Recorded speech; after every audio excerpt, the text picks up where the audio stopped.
Sticks and stones can break my bones, but words will never hurt me. Every one of us has evidence to prove that this is simply not true. The Bible goes as far as to say that life and death are in the power of the tongue. Our words can communicate many things to our children: value and worth, gratitude and thanks, important discipline and instruction. And we can use our words to encourage and inspire, to build up and nurture a relationship. We are warned in the book of James that though the tongue is a small part of the body, it can boast about great things.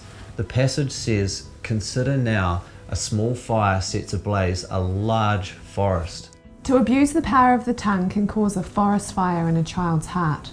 It can tear down and discourage your little one. The tongue can impart lies just as quickly as it can impart truth and grace. We are the greatest role models in words and behaviour to our children, so be mindful about how you use this powerful tool. The communication environment in your home will change as you transition from 2 to 3 in your family. Little ears are like little sponges. They pick up on the tone of your voice as well as the words you are using. So the communication between you as a mum and a dad matters. How, who and what you are talking about will be something that your child will hear. For example, continually talking about grandma in the same way, maybe with an angry or disappointed voice, can create a subconscious weld for your child between those feelings and grandma. Children take a while to communicate fluently, but they are incredibly perceptive of tone and language. Babies can respond to the tone and sound of our voices in the first few months of life, even in the womb. Before a child is a year old, they will react in delight to a voice that is happy and cry when a sharp tone is used. Even though a 2-year-old may only be able to speak 20 or so words, they'll likely know between 50 to 100 words and their meanings. Before your baby is 3, they'll understand a vast array of words and be able to act on these and use them to communicate. Remember in the book of Proverbs, it says, "Pleasant words are a honeycomb, sweet to the taste and health to the body." A practical way to use words to build a relationship is to tell stories. It doesn't matter how many times you read or tell a story to a child, they are always eager to hear it again. Stories are easily remembered and can be passed on from one generation to the next.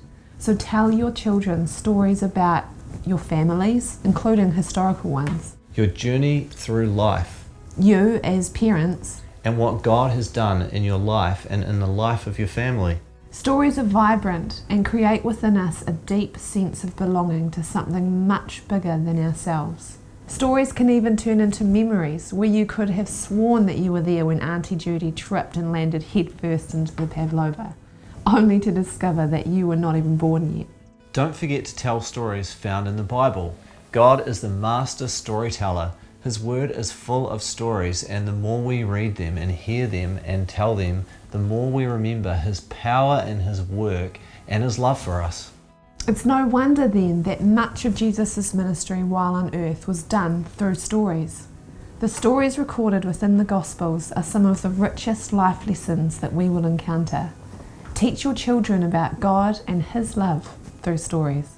Words matter. They are the building blocks of our relationship with our children. Words and the tone of our voice can make a huge impact in the life of your child.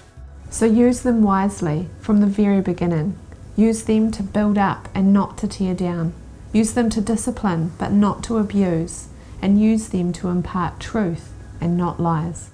And remember to use words through stories to connect your child with your family's history and the amazing things God has done.